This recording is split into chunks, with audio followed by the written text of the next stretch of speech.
Mais d'abord, la colère monte dans les universités alors que la ministre de l'Enseignement supérieur présentait aujourd'hui son plan pour l'université. Des grèves illimitées ont été votées un peu partout en France.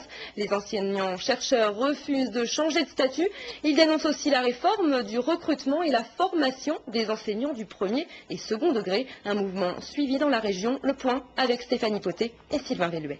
Le ministère de l'Enseignement supérieur et de la Recherche a décidé et fait voter à la Hussarde une série de réformes sans aucune négociation. La loi LRU.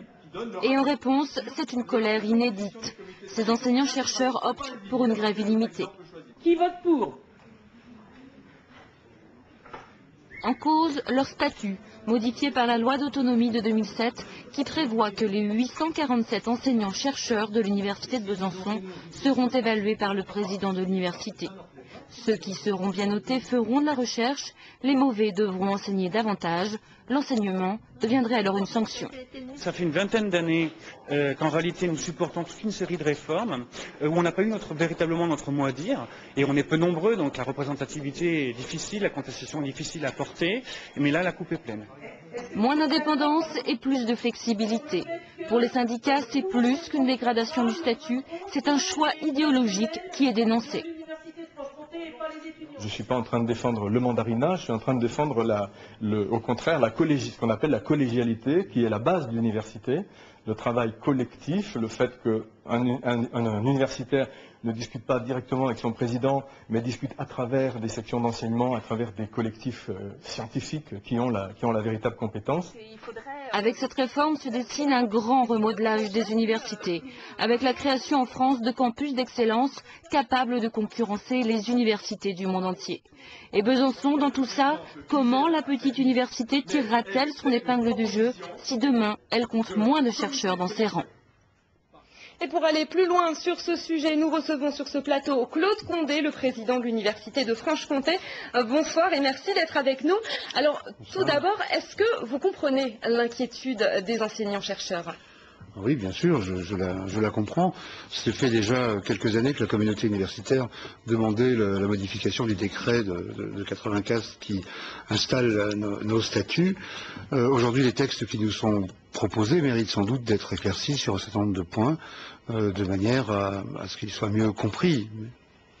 Alors avec ce décret, ce sont les présidents d'université qui pourront décider par exemple du temps consacré à l'enseignement et à la recherche. Comment vont se faire les arbitrages? Est-ce que ça ne va pas se faire au détriment de la recherche tout simplement?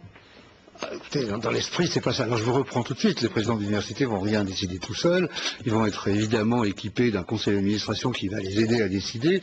Et ils décideront pas eux-mêmes. Ils s'en trouveront évidemment. Quand on dit président, vous savez, ça veut dire la gouvernance grosso modo de l'établissement. Et n'oubliez pas que les présidents sont des élus.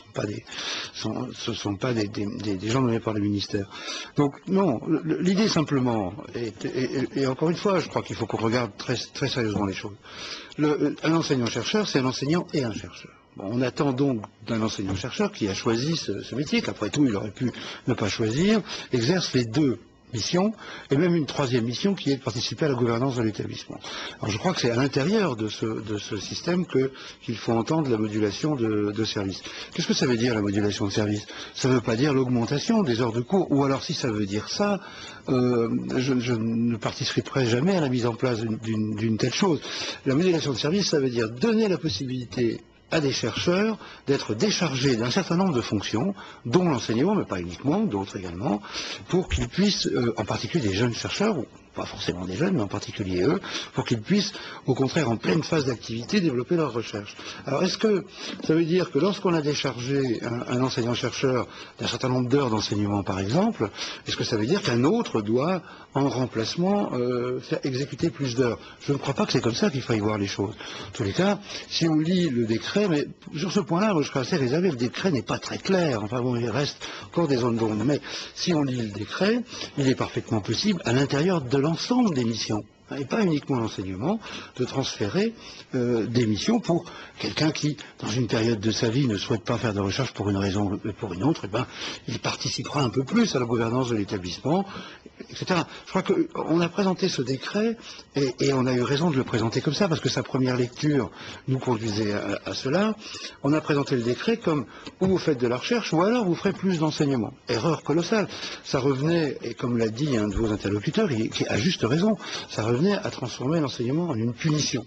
L'enseignement, ce n'est pas une punition, c'est l'honneur de notre métier, ce n'est pas une punition, et les meilleurs chercheurs devraient être les premiers à enseigner.